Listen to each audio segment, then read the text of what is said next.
Sinabi ni Speaker Martin Romualdez na magandang bukas ang naghihintay para sa mga Pilipino matapos pirmahan ni Pangulong Ferdinand R. Marcos Jr. ang national budget. Kasama sa pondo ang halos 500 bilyong piso na nakalaan para sa ayuda. Nasa sentro ng balita si Mela Lesmoras, live. Audrey, sa ilalim ng 2024 national budget, may sapat na alokasyon para sa kalusugan, agrikultura at iba pang mahalagang sektor sa lipunan. Kaya naman ang tinitiyak ng Kongreso sa ilalim ng Bagong Pilipinas, bagong pag-asa rin ang hatid sa ating mga kababayan. Kumpiyansa ang liderato ng Kamara na mas magandang bukas ang nakaabang sa mga Pilipino sa susunod na taon kasunod ng paglagda ni Pangulong Ferdinand R. Marcos Jr. sa General Appropriations Act of 2024 o 5.768 trillion pesos national budget para sa susunod na taon.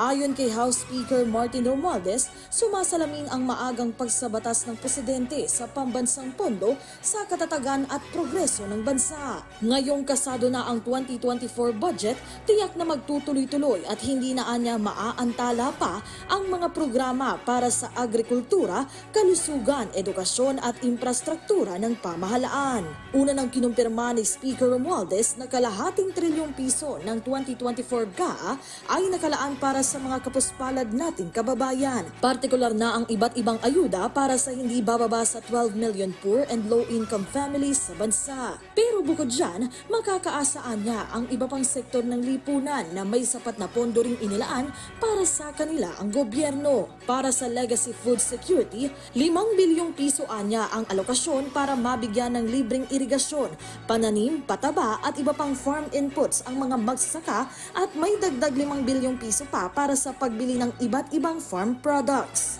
Mayroon ding inilaan ng Kongreso na 80 billion pesos sa National Irrigation Authority para gumawa ng mas maraming dam, water reservoir at solar irrigation system sa harap na rin ang banta ng El Nino.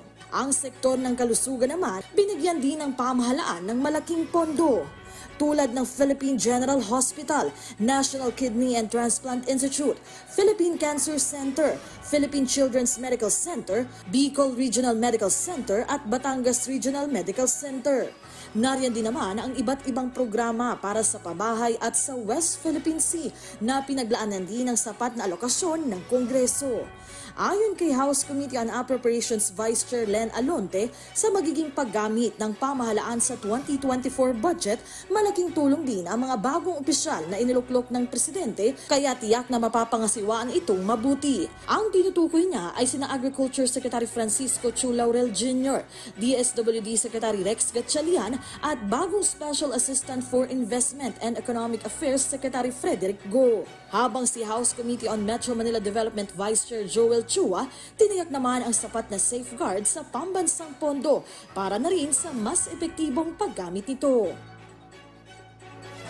Audrey, ang sinasabi nga ng mga kongresista higit nga sa 2024 national budget, ang mahalagang tutukan ay ang magiging implementasyon nito. Kaya nga ang tinitiyak ng ating mga mambabatas hanggang sa aktual na paggamit nito ngang pambansang pondo ay talaga namang tututukan nila para na rin sa kapahanan ng ating mga kababayan. Audrey? Mela, usap-usapan kasi itong pagkwestiyon ni Senador Coco Pimentel sa legalidad ng 2024 national budget.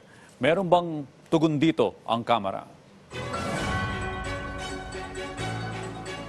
Audrey, kasi alam naman natin, no, yung Kamara at Senado ang talagang magkatuwang dito nga sa pagbuo at pagbusisi nitong 2024 national budget. At sa mga puntong ito ay naabangan pa nga natin yung reaksyon nga ng Kamara ukol dito. Pero Audrey, no, we have to take note na kahit nga bago pa man isabatas itong 2024 national budget, yung nilalaman nito at yung aktual na halaga ng pambansang pondo ay marami na rin kumu-question dito. Pero hindi lamang ang Kamara, hindi lamang ang mga opisyal ng Senado, kundi maging ang Department of Budget and Management, tinitiyak na talagang meron namang sapat na safeguards at dumaan sa masusing pag-aaral para nga masiguro na ito ay nasa tamang proseso, nasa tama yung mga nilalaman ng panukaan ng pambansang budget at hanggang sa implementasyon nga nito ay tututukan din naman ng ating mga otoridad. Kaya nga ang sinasabi nila ay wala naman dapat ipag-alala ang ating mga kababayan. Audrey?